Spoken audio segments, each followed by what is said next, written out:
우리 진리의 불교의 믿음의 가족 여러분 안녕하십니까? 자, 제목을 한번 다 같이 읽고 시작하겠습니다. 시작. 무슨 말씀을 드릴지 감이 오시죠? 안 오십니까? 네, 저 금방 알아차실 것 같은데, 네, 조금 말씀을 드려보도록 하겠습니다. 제가 한자를 하나 적어왔습니다. 요즘은 뭐 한자를 읽는 또 쓰는 시대가 아니라서 잘 한자가 좀 익숙하지 않으시겠지만 한번 공부해 보겠습니다. 한번 읽어보실까요? 대직까지는 대부분 다 아시겠죠? 네. 그 다음에 어렵습니다. 그러죠? 무슨 자일까요? 예, 약자입니다. 약. 대략 할 때 약자예요. 예. 약 100명 할 때 그 약자입니다. 약은 같다는 거예요. 비슷하다. 거의 같다. 비슷하다. 약자예요. 그 다음에는 굴자입니다. 예, 굴자는 구부러졌다. 예, 굴곡 할 때 그 굴자입니다. 대직약굴은 노자의 도덕경에 나오는 말인데요. 참으로 곧은 것은 대직이니까 참으로 곧은 것은 구부러진 것과 같다. 그런 뜻입니다. 약간 이제 의역을 하면 아주 원칙을 잘 지키는 사람, 그런 사람 우리가 아주 곧은 사람이라고 말할 수 있잖아요. 그래서 원칙을 지키는 사람은, 큰 원칙을 중요하게 생각하는 사람은 사소한 일에 고집을 부리지 않기 때문에 구부러진 것처럼 보인다. 그런 뜻입니다. 좋은 말입니까? 좋은 말입니다. 고민 안 하셔도 돼요. 좋은 말입니다. 대직약굴. 네. 사람 정말 탁 바르고 진실한 그런 사람은 작은 이익 때문에 네가 옳다 내가 옳다 그렇게 하지 않아요. 그래서 그런 사람을 일컬을 때 대직약굴 그렇게 표현을 합니다. 비슷한 말이 또 있습니다.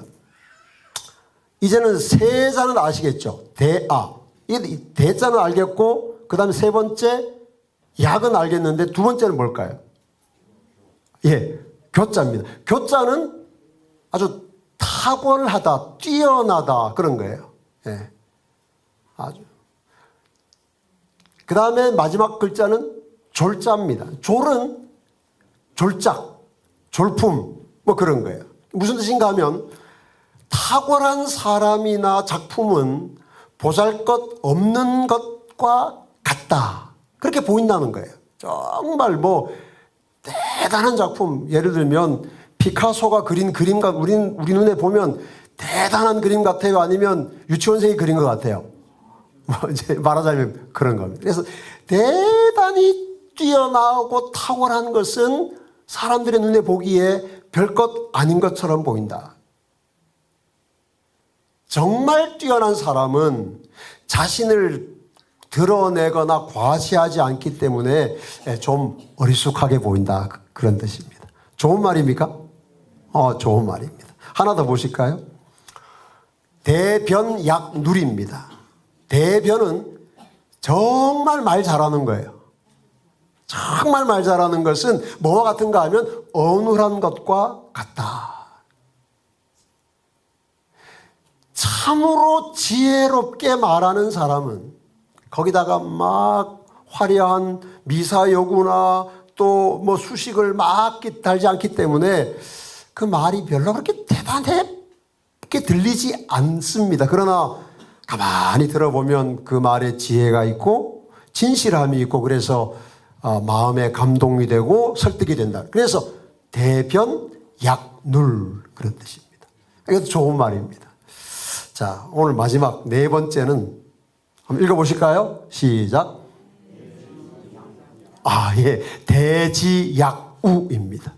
한번 해석해 보실까요? 예, 참으로 지혜로운 것은 무엇과 같다? 어리석은 것 같다. 실제로 어리석은 것과 같다는 것이 아니라 어리석은 것처럼 보인다, 그런 의미겠죠. 예.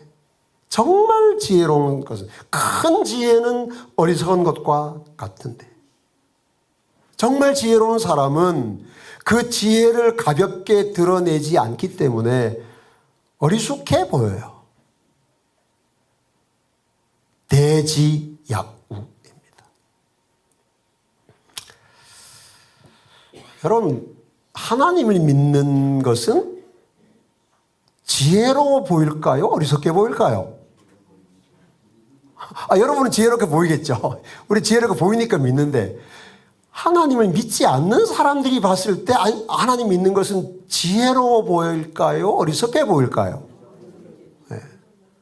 안식일을 지키지 않는 사람들에게 안식일을 지키는 것은 지혜롭게 보일까요? 어리석게 보일까요? 네. 11조를 안 드리는 사람에게 11조 드리는 것은 어리석게 보일까요? 지혜롭게 보일까요? 이렇게 쉬운 문제도 대답을 잘 못하시네요.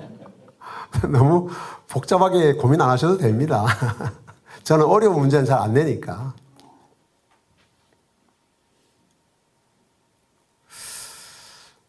우리 진리횃불교회는 우리 장로교, 감리교, 순복음교, 침례교 이런 이제 소위 우리가 흔히 말하는 개신교에서 신앙생활을 하다가 우리 재림교회도 개신교이지만 또 다른 차원의 개신교로 어떤 그 신앙의 방향을, 신앙의 어떤 걸 옮기신 분들이 많이 계시죠.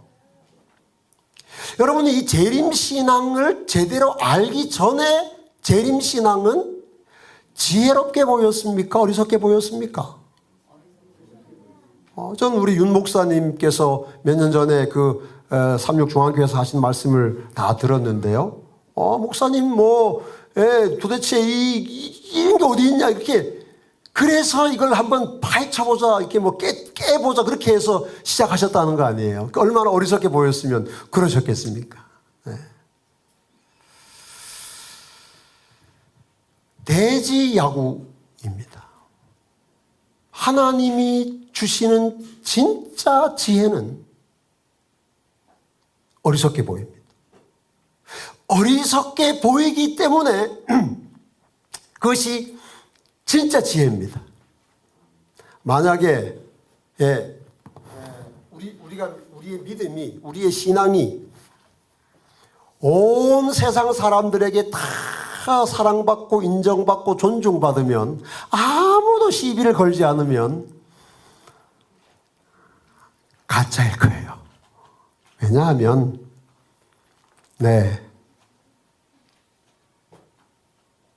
진리는 그렇게 모든 사람들에게 사랑과 인정을 받은 적이 없기 때문입니다. 제가 히브리서 11장을 참 좋아해서 히브리서 11장을 암송을 했습니다. 그래서 하루에 한 번 정도는 그 히브리서 11장을 암송을 하는데, 걸으면서도 하고 누워서도 하고 할 때마다 참 배우는 게 있고 깨닫는 게 있고 너무너무 좋아요. 어느 날 제가 이 히브리 11장을 암송을 쭉 했습니다. 믿음으로 아벨은 가인보다 더 나은 제사를 하나님께 드림으로 의로운 자라 하시는 증거를 얻었으니 하나님이 그 예물에 대하여 증거하심이라. 저가 죽었으나 그 믿음으로써 오히려 말하느니라. 여러분, 아벨이 예배 드리다가 죽임을 당했어요. 지혜롭습니까? 어리석어 보입니까? 자, 아무튼 아벨이 참 어리석게 보였겠구나, 그런 생각이 들었어요. 그 다음에 여러분, 그 다음에 나오는 사람이 에녹입니다. 믿음으로 에녹은 죽음을 보지 않고 옮기었으니 하나님이 저를 옮기심으로 다시 보이지 아니하니라. 저는 옮기우기 전에 하나님을 기쁘시게 하는 자라 하는 증거를 받았느니라. 여러분, 에녹이 하늘로 옮기우기 전에 하나님을 기쁘시게 하는 자라 하는 증거는 받았는데, 사람들에게는 어떤 대접 받았을까요? 아유, 훌륭해.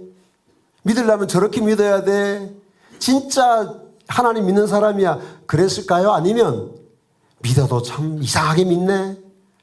예? 제정신인가? 그랬을까요? 모든 사람의 눈에 에녹은 어리석게 보였습니다. 바보 같은 사람이었어요. 아무도 에녹이 하나님은 기쁘시게 하는 자라는 증거는 받았지만 사람들에게서는 완전히 무시당하고 외면당하고 따돌림 당하는 사람이었어요. 그것이 대지약우입니다. 세 번째 나오는 사람이 노아입니다. 믿음으로 노아는 아직 보지 못하는 일에 경고하심을 받아 경외함으로 방주를 예비하여 그 집을 구원하였으니 이로 말미암아 세상을 정죄하고 믿음을 좇는 의의 후사가 되었느니라. 그렇게 되어 있어요. 자, 여러분, 노아는 지혜롭게 보이는 사람이었을까요? 어리석게 보이는 사람이었을까요? 말할 필요가 없습니다. 히브리 11장에 기록된 모든 믿음의 사람들의 공통점이 똑같습니다. 그들은 다 어리석게 보이는 사람들이었어요. 그래서 여러분 히브리 11장을 읽으면 히브리 11장의 그 믿음의 움직이면 안 되죠. 이것도 오랜만에 하니까 참 연수원 이거 안 하거든요. 이런 거 없는데. 자, 히브리 11장에는요. 중간 결산이 있습니다. 믿음의 사람들에 대한 중간 결산이 한번 나와요. 13절에 나오고 그 다음에 마지막 최종 결산이 또 한 번 있는데 두 말씀이 거의 비슷합니다. 한번 읽어보실까요? 시작. 이 사람들은 다 믿음을 따라 죽었으며 약속을 받지 못하였으되 그것들을 멀리서 보고 환영했다. 또 39절 시작. 이 사람들은 다 믿음으로 말미암아 증거를 받았으나 약속된 것을 받지 못했다 그랬어요. 히브리 11장에 기록된 모든 사람들이 공통점이 무엇입니까? 믿음을 따라 죽었고, 여러분 믿음을 따라 죽으려면 믿음을 따라 살아야 합니다. 믿음으로 말미암아 증거도 받았습니다. 그런데 그들은 뭘 받지 못했어요? 약속 받지 못했어요.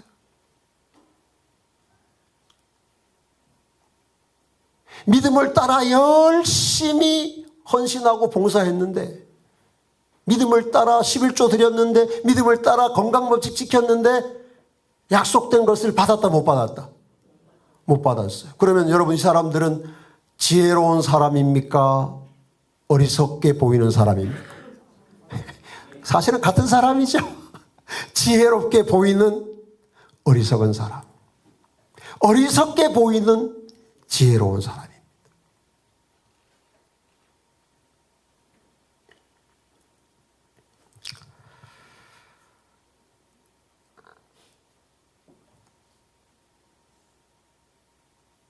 예수님께서 산상수훈에 이렇게 말씀하신 적이 있습니다. 좁은 문으로 들어가라.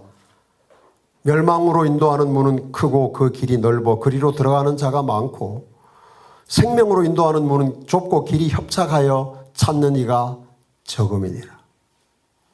여러분, 좁은 문으로 들어가는 사람은 지혜로운 사람입니까? 어리석은 사람입니까? 어리석은 사람입니다. 그런데 어리석게 보이는 지혜로운 사람입니다. 자기를 부인하고 날마다 제 십자가를 지고 예수님을 따라가는 사람, 한없이 어리석게 보이는 사람입니다. 그러나 그들이 지혜로운 사람입니다.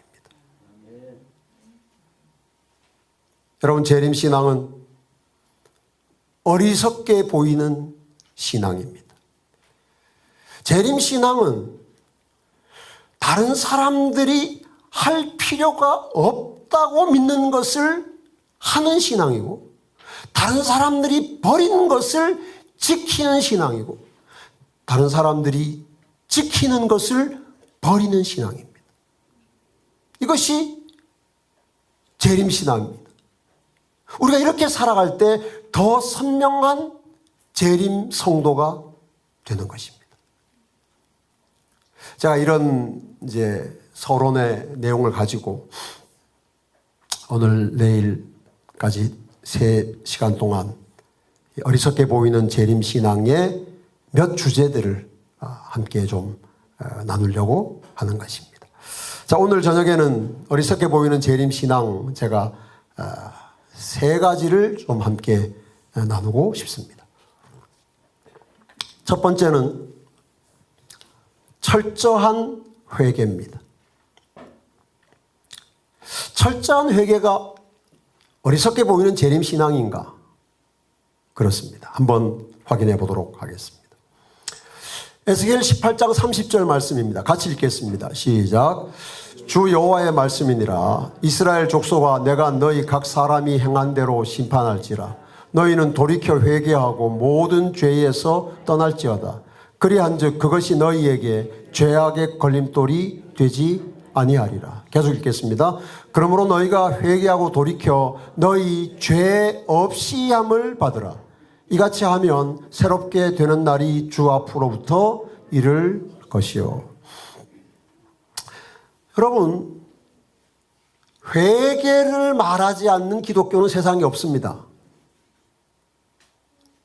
모든 교회가, 모든 목사가, 모든 그리스도인들이 회개를 말합니다. 회개의 필요성을 인정하고 회개의 중요성을 강조합니다. 그런데 재림신앙에서의 회개는 좀 다릅니다. 재림신앙이 우리에게 요구하고 제시하는 회개는 일반적인 회개에서 한 걸음 더 나가서 철저한 회개를 요구합니다. 어떤 회개요? 철저한 회개입니다. 제가 철저한 회개하고 이렇게 한 다음에 회개는, 이 뒤에 있는 회개는 보편적으로 어느 교회에서나 인정하는, 강조하는, 추구하는 회개예요. 모든 기독교의 회개가 있습니다. 구원의 서정에 반드시 있어야 돼요.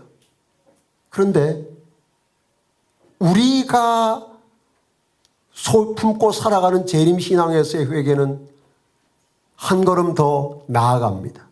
그것이 철저한 회개입니다. 자, 여기 두 말씀을 제가 대표적으로 갖다 놨습니다만, 여기 보면 에스겔 18장 30절은 너희는 돌이켜 회개하고 모든 죄에서 떠날지어다. 그렇게 되어 있습니다. 모든 죄에서 떠날지어다. 예외가 있어요, 없어요? 없습니다. 모든 죄에서 떠나라는 것이 하나님께서 우리에게 주신 명령이에요. 그 다음에 사도행전 3장에서는 너희가 회개하고 돌이켜 너희 죄 뭐함을 받으라? 없이 함을 받으라. 똑같은 말이에요. 죄가 없어야 돼요. 죄가 없으려면 모든 죄에서 떠나야 합니다. 적당히 회개해서는 안 됩니다. 웬만큼 회개해서도 안 되고요. 거의 회개해서도 안 됩니다. 완전히 회개해야 하고 철저히 회개해야 한다는 것이 재림신앙입니다. 여러분, 이거 좀 어떻습니까? 이거 좀 부담스럽지 않아요? 어떻게 죄를 완전히 철저히 회개하지? 가만히 생각하면 이게 가능할 것 같지도 않고 굉장히 우리의 신앙에 스트레스가 될 것 같아요. 그렇죠?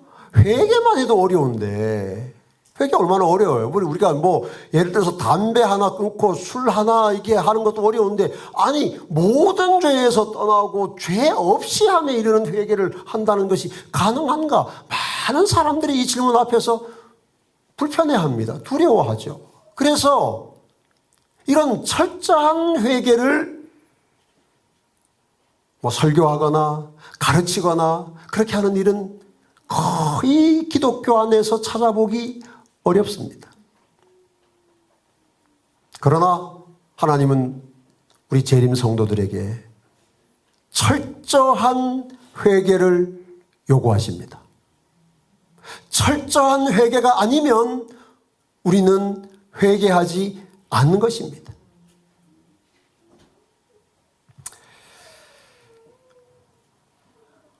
하나님께서 증언을 통해서 우리에게 주신 이 철저한 회개에 대한 이 권면들을 좀 살펴보겠습니다. 먼저 우리가 기억해야 될 것은 회개는 하나님의 선물이다. 이건 뭐 너무 기초적인 건데 그래도 기초적인 게 항상 중요합니다. 한번 따라하겠습니다. 회개는 하나님의 선물이다.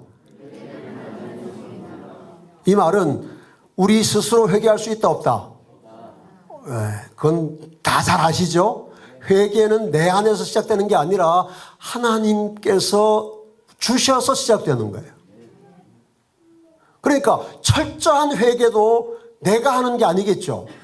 하나님께서 내 안에서 이루시는 구속의 사역입니다. 자, 회개는 하나님의 선물이며 당신께서 용서하시는 사람을 먼저 회개하게 하십니다. 이게 우리가 많이 들어도 계속 헷갈리는 거 이거예요. 회개가 하나님의 선물이라는 거 다 인정하고 고백하지만 그래도 돌아서면 회개는 내가 해야 될 것 같아. 여기에 더 이상 혼란이 없으시기를 제가 간절히 바랍니다. 회개는 하나님의 선물이고 하나님이 우리 안에서 이루시는 일이에요. 그래서 완전한 회개가 가능한 거예요. 철저한 회개가 가능한 거예요. 내가 하는 일이면 안 되죠. 당연히 안 되죠. 하나님이 내 안에서 이루시는 일이기 때문에 철저한 회개가 가능합니다. 하나님의 은혜에 순종할 때. 자, 교회정원 2권 95쪽입니다. 그대의 마음은 진리를 순종함으로 순결하게 되며 정결하게 되고 성화될 필요가 있다. 그대는 철저한 회개가 아니면 구원을 얻을 길이 없다. 여기 보라색 뛰어넘어서 읽은 겁니다. 그대는 철저한 회개가 아니면 구원을 얻을 길이 없어요. 적당한 회개로는 구원 안 됩니다. 거의 회개하는 것도 안 됩니다. 철저한 회개. 이 철저한 회개는 우리가 이게 본 것처럼 모든 죄에서 떠나는 회개이며 죄 없이 함을 받는 회개입니다. 여러분, 이 세상에 글쎄요, 제가 과문한 사람이라서 모든 분들의 설교를 듣거나 모든 책을 읽어보지는 않았지만 그러나 저는 이러한 철저한 회개가 아니면 구원을 얻을 길이 없다는 그런 하나님 우리에게 주신 이 증언의 기별 밖에서는 보지도 듣지도 못했습니다. 이게 재림신앙의 회개예요. 이게 더 선명한 재림신앙입니다. 회개해야죠. 그럼요. 회개해야죠. 꼭 회개해야, 나 회개합니다. 그게 아니고 그 회개의 표준이 어디까지 가요? 철저한 회개까지 가요. 철저한 회개. 그대의 죄악된 길을 진정으로 깨닫고 마음을 새롭게 하여 변화를 받음으로가 아니면 구원을 얻을 길이 없다. 철저한 회개가 없는 한 사람들이 죄를 고백함으로 그들의 마음을 겸비하게 하고 예수님 안에 있는 그대로의 진리를 받아들이지 않는 한 그들은 결코 하늘에 들어가지 못할 것이다. 애누리가 없습니다. 99%의 회개로 하늘에 갈 수 있다는 보장이, 약속이 없어요.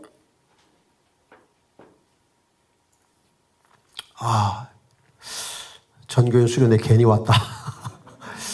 이런 생각이 부디 안 드시기를 바랍니다. 어떻게 하겠습니까? 제가 하나님께서 우리에게 주신 기별이 이런데 그렇잖아요.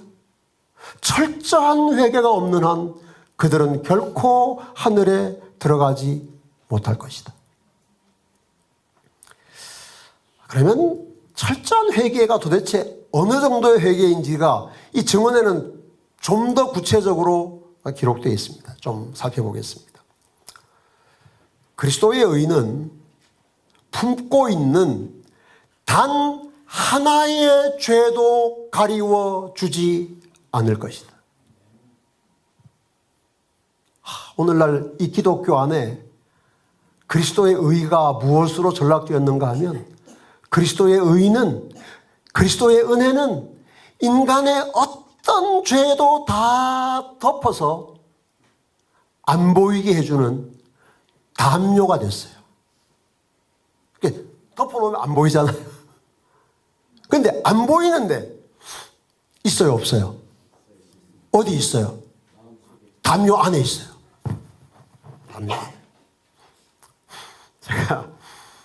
제가 목회에 나와서 이제 몇 년 되지 않았을 때 전도사 시절이었을 거예요. 어떤 집사님의 아이가 교통사고가 나가지고 병원에 입원해 있어서 이제 그 방문을 갔는데 그때만 해도 뭐 방문 갈 때 이렇게 뭐 전화해서 뭐 허락받고 그러던 시절은 아닙니다. 그냥 가면 돼요. 그래서 제가 이제 가서 그 뭐 몇 호신지 알아서 이렇게 딱 문을 똑똑 두드니까 네 그러더라고요. 그러면 제가 문을 탁 열었는데 그 병실이 이제 침대 있고 이제 방처럼 꾸며져 있는데 거기에 이제 사람들이 앉아서 뭐 이렇게 있을 수 있는 그런 병실이었어요. 근데 거기 집사님들 몇 분이 앉아 있었어요. 그래서 제가 문을 열고 예 해서 탁 들어가니까 갑자기 집사님들이 담요를 확 뒤집어 가지고 뭘 덮었어요. 뭘 덮었을까요? 한번 추측해 보세요. 뭘 덮었을 것 같아요? 뭔가 있어서 거기에. 네. 화투예요.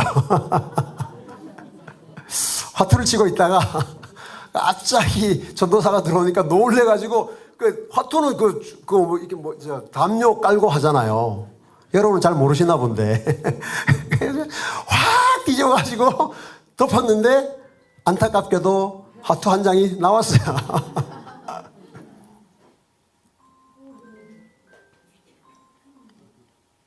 여러분,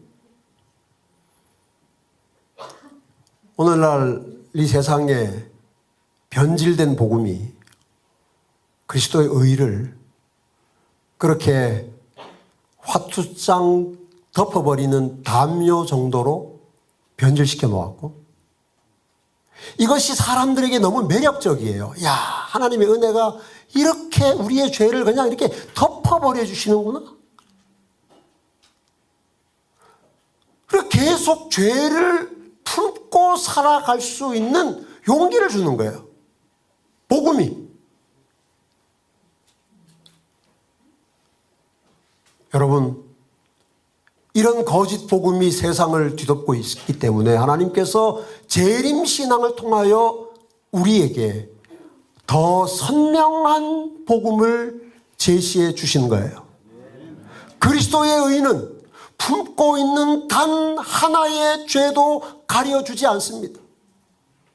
하나님은 우리의 죄를 해결한 다음에 하늘로 데려가시지 우리가 우리의 죄를 품고 있는 상태에서 하늘로 데려가시지 않을 것이기 때문입니다.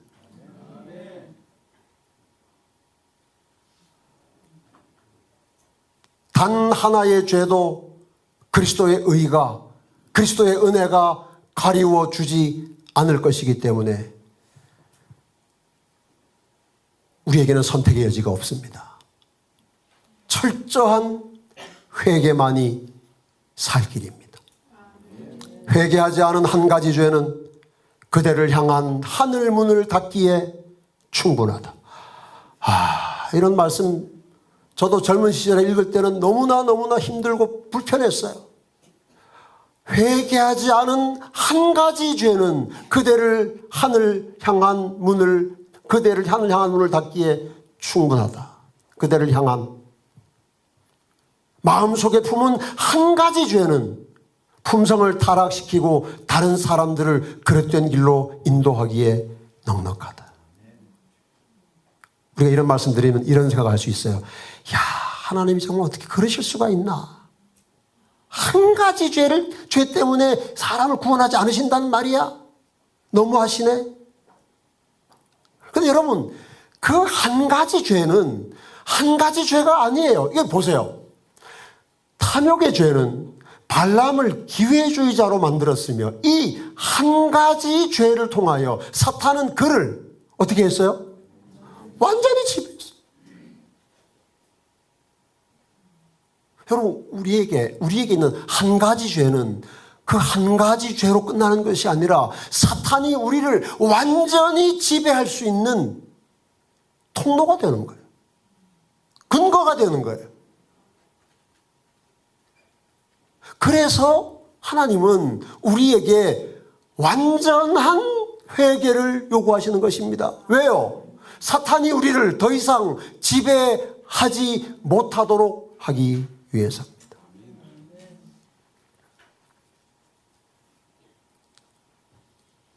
여러분, 재림신앙에서 우리의 회개는 더 깊어져야 하고 더 진지해져야 합니다. 회개에 대한 많은 오해가 기독교 안에 있습니다. 심지어 하나님은 우리를 너무나 사랑하시기 때문에 굳이 우리가 회개하지 않아도 다 알아서 우리의 죄를 용서해 주신다는 거짓 복음에 많은 사람들이 열광하고 있습니다. 재림교회 안에서도 그런 복음을 가르치던 분이 있어요. 지금도 있습니다.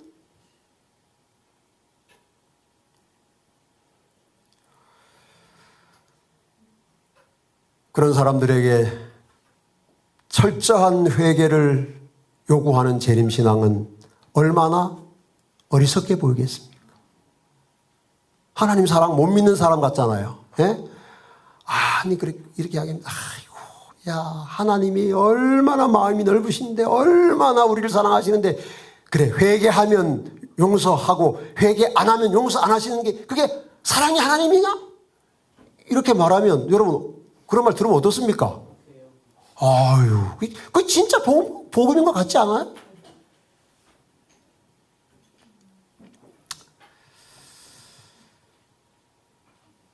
여러분, 그런 사탄이 뿌려놓은 거짓 복음에 익숙한 사람들에게 철저한 회개라고 하는 이 재림신앙은 얼마나 어리석게 보이겠습니까? 그러나 여러분 기억하십시오. 대지약구. 참으로 지혜로운 신앙은 사람들의 눈에 어리석게 보입니다. 그러나 하나님은 우리에게 주신 바로 그 기별을 통하여 우리를 인도하시고 우리를 하늘 본향으로 데려가실 것입니다. 그래서 여러분, 우리 이 철저한 회개와 관련해서 저는 이 세 가지를 좀 강조드리고 싶습니다. 첫째는 죄의 경중은 없다는 것입니다. 한번 따라 하실까요? 죄의 경중은 없다. 경중은 뭐예요? 가벼운 죄도 없고 무거운 죄도 없어요. 이 세상의 법은 경중이 있습니다. 그래서 경범죄가 있어요. 그 다음에 중죄가 있어요.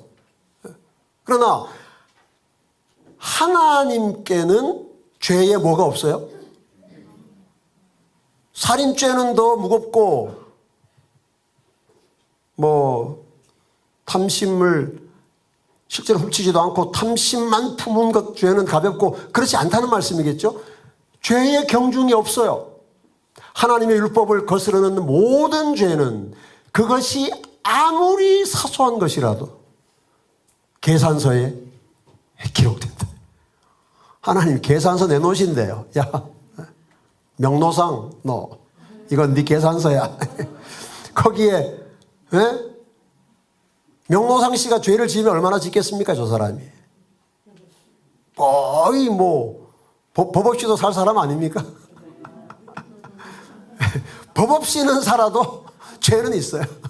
하나님 다 아무리 사소한 것이라도 다 기록하신다는 거예요.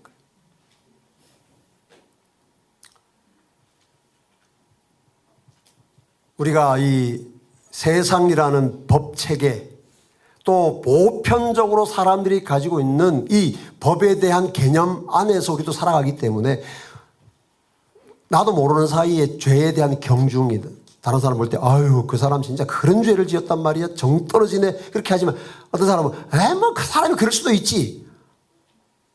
우리는 그렇게 다 합니다. 그러나 하나님은 큰 죄, 작은 죄, 중한 죄, 가벼운 죄 가리신다, 안 가리신다? 안 가리십니다. 모든 죄는 회개해야 됩니다. 모든 죄. 아무리 사소한 것이라 하더라도 죄는 심각한 것입니다.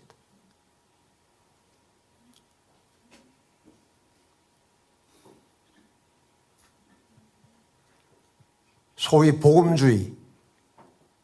복음주의가 기독교 안에 많이 퍼져나가면서 교회에서 사라진 것이 죄예요. 죄를 부정하지는 않죠. 그런데 죄를 심각하게 여기지 않아요. 왜냐하면 복음이라는 것이 죄를 뭐 그냥 거의 자동으로 해결해 준다고 믿으니까.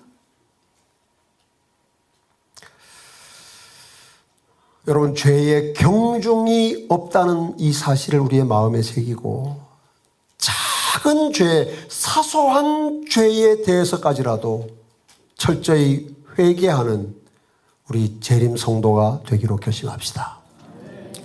두 번째, 온 우주에 죄를 감출 수 있는 장소도 없고 방법도 없습니다.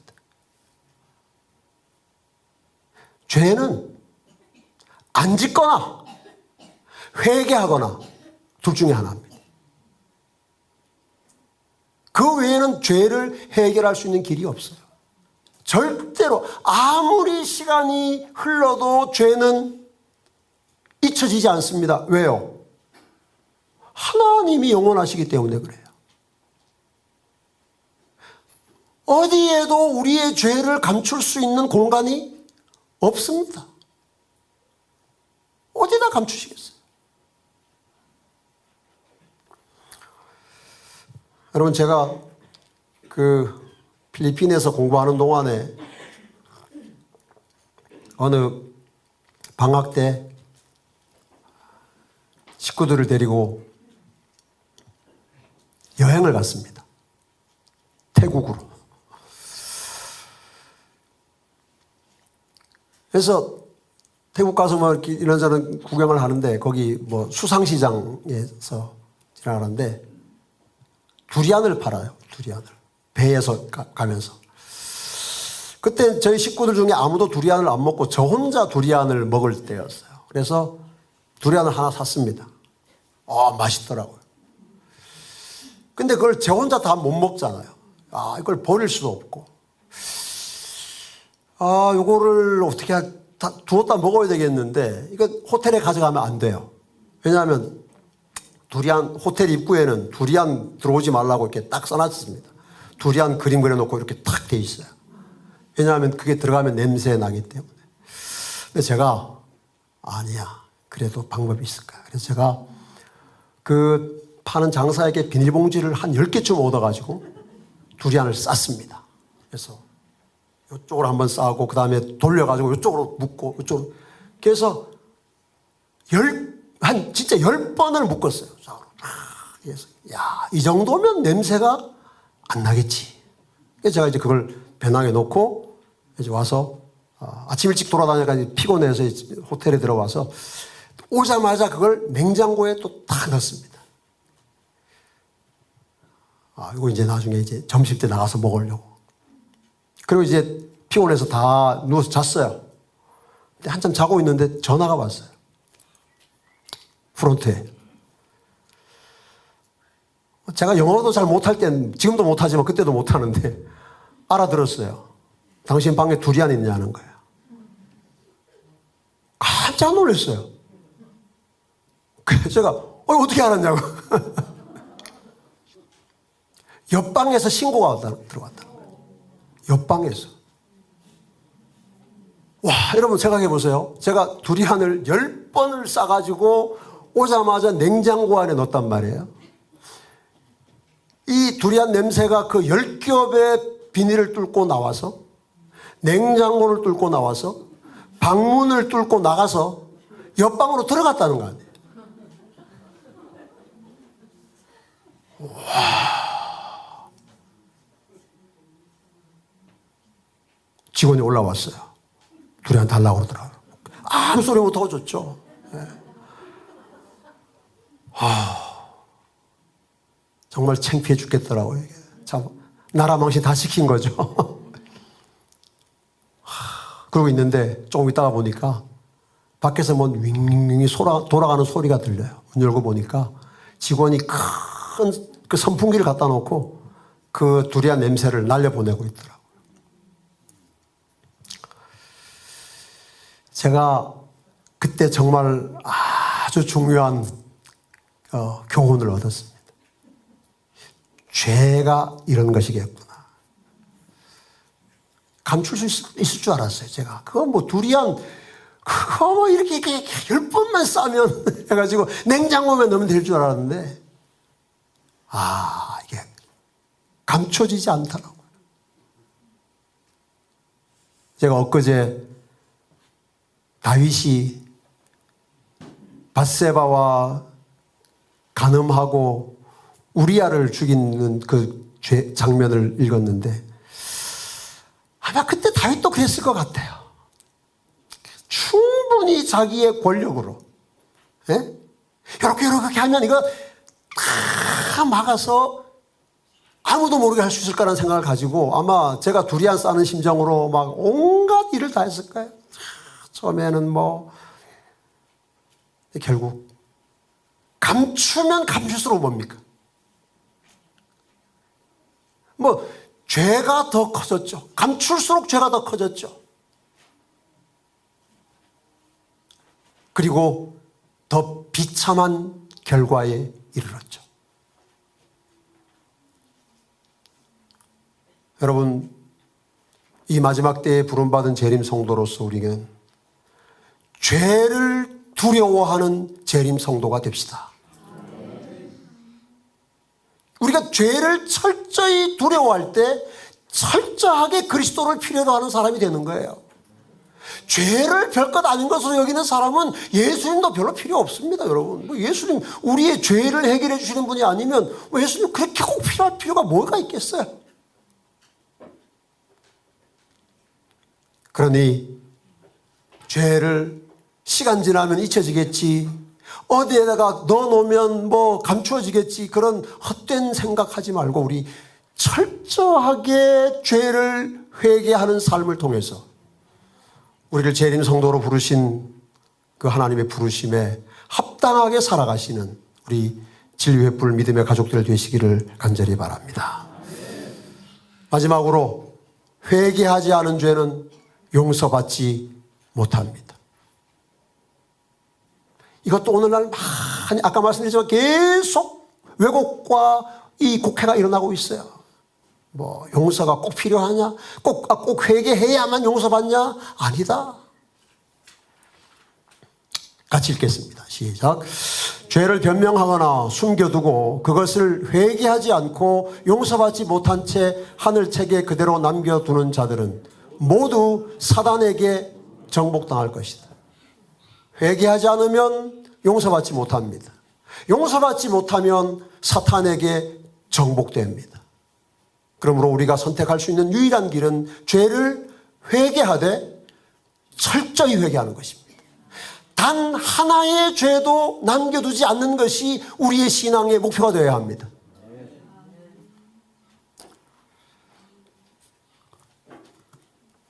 두 번째, 어리석게 보이는 재림신앙 두 번째는 필사적 성화입니다. 성화는 다 이야기합니다. 그러나 재림신앙은 거기서 한 발짝 더 나갑니다. 어떤 성화예요? 어떤 성화라고요? 필사적 성화래요. 그런 말 들어보셨어요? 제가 지은 거 아닙니다. 보여드리겠습니다. 자, 먼저 히브리 12장 14절. 모든 사람과 더불어 화평함과 거룩함을 따르라. 이것이 없이는 아무도 주를 보지 못하리라. 아무도 주를 보지 못합니다. 뭐가 없으면요? 거룩함이 없으면, 성화가 없으면 아무도 주를 보지 못합니다. 여러분, 성화가 선택이에요, 필수예요? 필수예요. 근데 많은 기독교인들이 성화를 선택으로 봅니다. 칭의는 필수고 성화는 선택이라고 그래요. 칭의는 구원의 조건이고 성화는 상급의 조건이라고 그래요. 그렇지 않아요. 거룩함이 없이는 아무도 주를 보지 못해요. 다른 말로 구원 못 받아요. 이것을 이제 세번역 성경에는 이렇게 번역했어요. 모든 사람과 더불어 화평하게 지내고 거룩하게 살기를 뭐 하십시오? 힘쓰십시오. 우리 개역 성경에 거룩함을 따르라나 거룩하게 살기를 힘쓰십시오 보다 이 번역에 좀 아쉬움이 있어서 약해서 제가 이것저것 찾아보니까 이게 ESV라는 성경이에요. English Standard Version인데 여기에는 이렇게 되어 있어요. Strive for peace with everyone. Strive. 이 strive는 그냥 해보는 게 아니고 그냥 정말 분투하고 노력하는 거예요. 나 이거 안 하면 안 된다. 못하면 안 된다. 뭐 해보다가 안 되면 그만두는 거. 그게 아니고 정말 그것을 이루기 위해서 내가 할 수 있는 모든 노력을 기울이는 게 스트라이브인데 사실 성화는 하나님께서 우리에게 명하신 성화는 그렇습니다. 왜냐하면 여기 보십시오, 여러분. 사도행전 564쪽 같이 읽겠습니다. 시작. 참된 성화는 완전한 사랑, 완전한 순종, 하나님의 뜻에 대한 완전한 일치를 의미한다. 우리는 진리에 순종함으로 하나님께 대하여 성화되어야 한다. 우리의 양심은 살아계신 하나님을 섬기려는 필사적 노력으로 성화되어야 한다. 제가 여기서 따온 겁니다. 필사적 노력으로 뭐 해야 돼요? 성화돼야 돼요. 그래서 제가 이것을 필사적 성화라고 그랬습니다. 적당히 해보는 성화 아니고 갈 수 있을 만큼 가보는 성화 아니고 반드시 이루어야 하는, 죽기를 각오하고 이루어야 하는 성화예요. 우리는 아직 완전하지 않으나 이기심과 죄악에 얽매는 것을 끊어버리고 완전으로 전진하는 것이 우리의 무엇이다? 특권이다.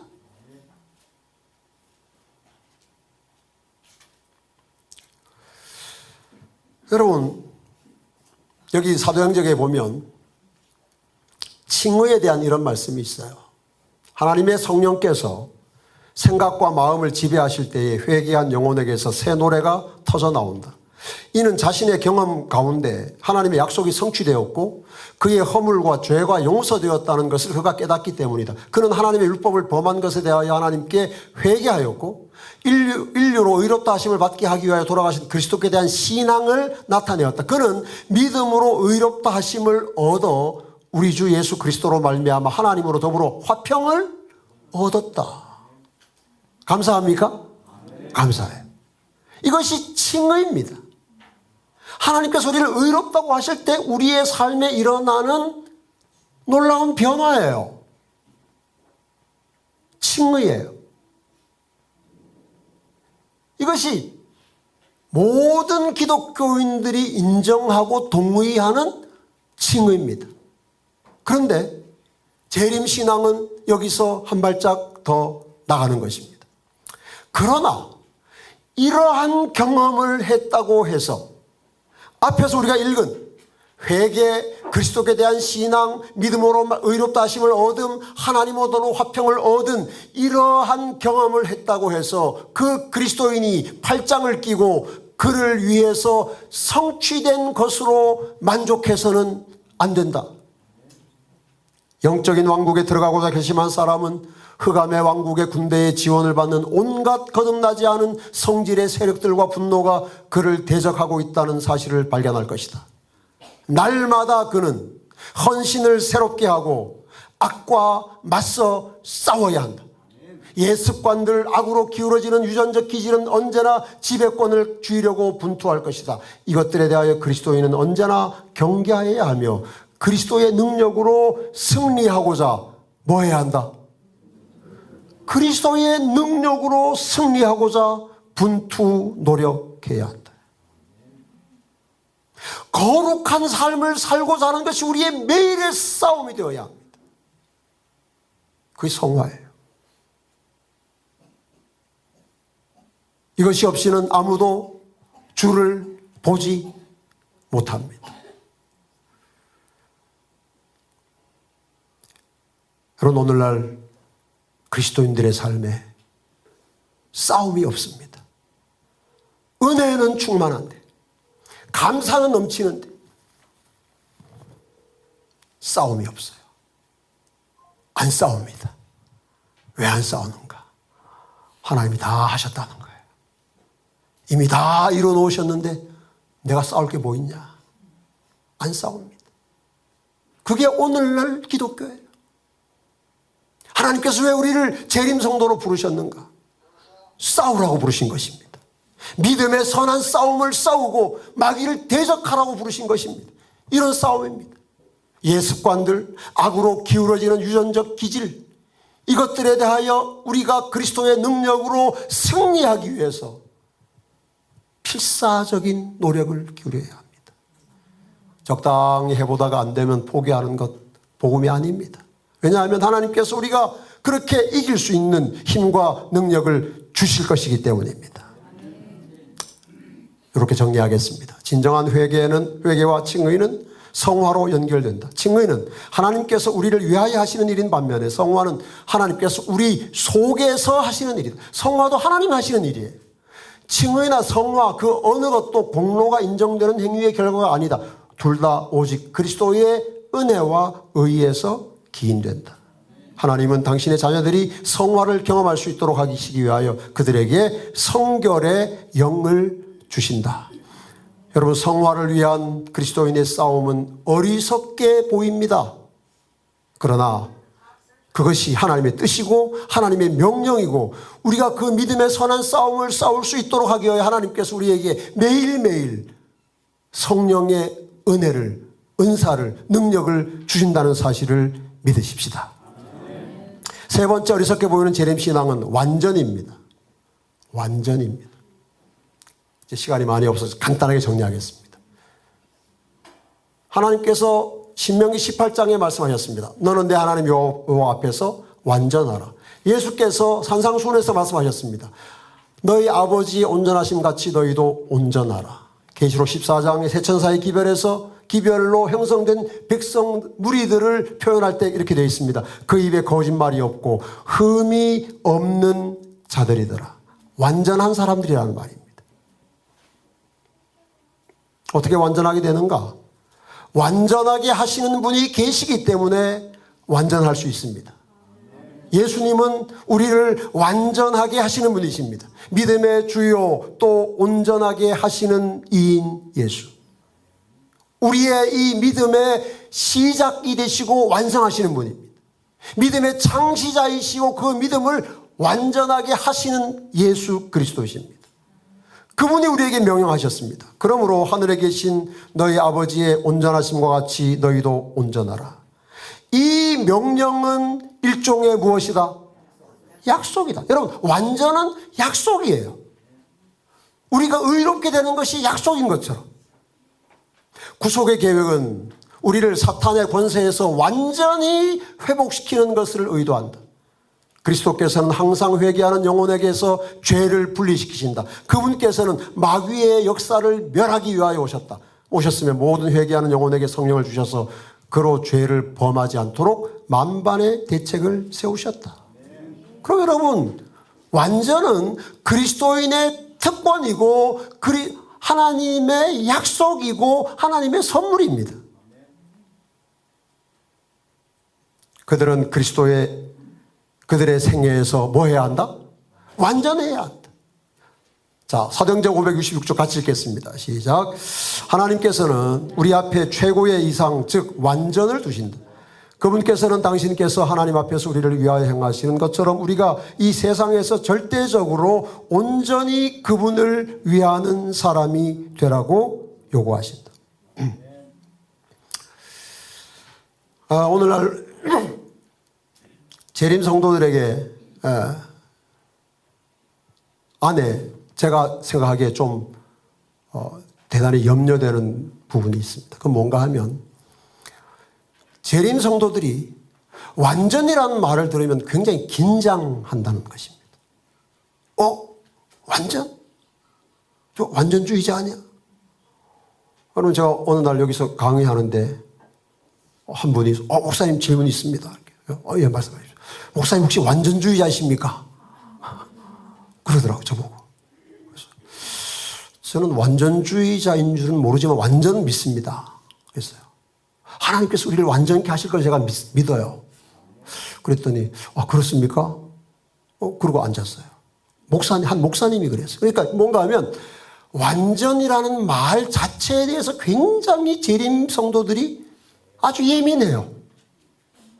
왜 그런가? 제가 이제 공부를 해봤어요.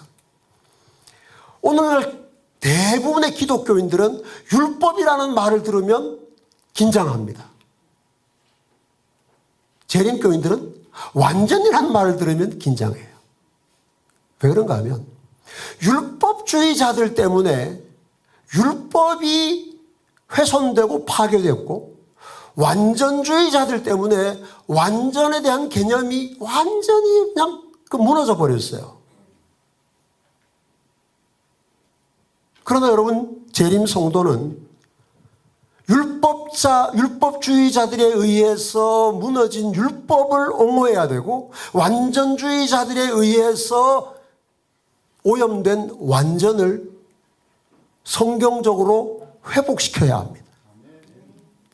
그래서 여러분, 완전을 두려워하시면 안 돼요. 하나님의 약속인데, 하나님의 선물인데 그걸 두려워하면 됩니까? 완전주의자들이 끼친 잘못된 영향 때문에 우리가 하나님이 우리에게 하신 명령, 약속, 선물을 소홀히 여기는 것은 큰 손실입니다. 그런 일이 일어나서는 안 됩니다.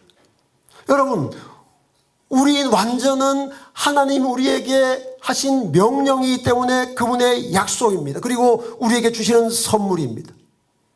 우리가 순종할 때 하나님께서 우리를 완전하게 하신다는 사실을 믿어야 합니다.